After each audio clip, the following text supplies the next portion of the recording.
যাই হোক, অবশেষে রাখি আপার মনে বা যে ভুলটা ধরা গেছে। আসলে রাখি আপা মানুষ খারাপ না, কেন জানেন?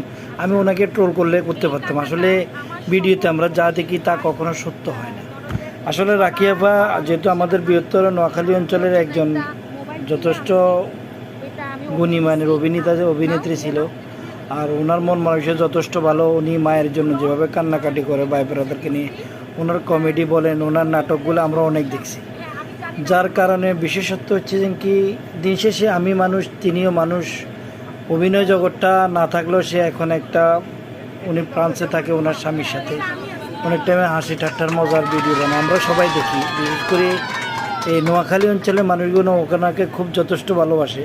তো এই একটা ফুল বিক্রেতা মেয়েকে নিয়ে যেভাবে বা অনেকে ট্রোল করছে, এই জিনিসটাও তারও হয়তো বা খারাপ লাগছে, বিদেশি আজকে পরিস্থিতি বা তার ভুল ভাঙার কারণে সে তার সামান্যতম বলেন, আমি বলবো তার মনে যতটুকু আসছে বা তার টপিকে যা ছিল, একটা মোবাইল আর কিছু টাকা দিয়ে মেয়েটাকে খুশি করলো।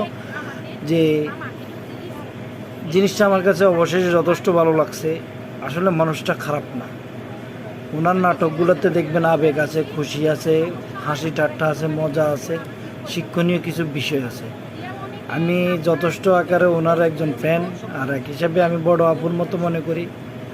এই তো এই রাখি আপার সাথে কেউ ভুল রাখবেন না, ওনার প্রতি মানুষটা খুব ভালো। যাই হোক, আজকে ওনার এই ভিডিওটা দেখে আরও ওনার প্রতি আমাদের, যেহেতু আমরা তার দর্শক, ভালোবাসা বেড়ে গেছে। আর কি বলবো, উনি তো একজন ভালো মানের কন্টেন্ট ক্রিয়েটর। ভুলভ্রান্তি তো আর প্রবাসীরা সবসময় হাতে টাকা নিয়ে ঘুরে না, এটাকে বরিকাচ্য থেকে একেবারে সর্বর্ণ ব্যঞ্জবর্ণ লাশ পর্যায়ে নেওয়ার দরকার ছিল না। তো ওনার জন্য শুভকামনা। সবাই ভিডিওটা একটু দেখেন।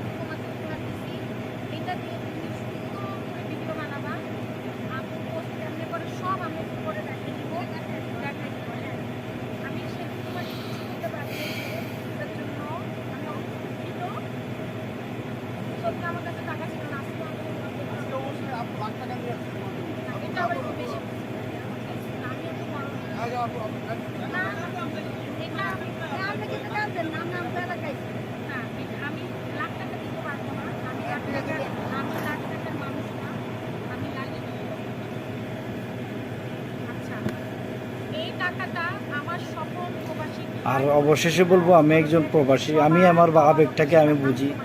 প্রবাসীরা সবসময় চায় আশপাশের গরিব মানুষদের কিছু দিতে।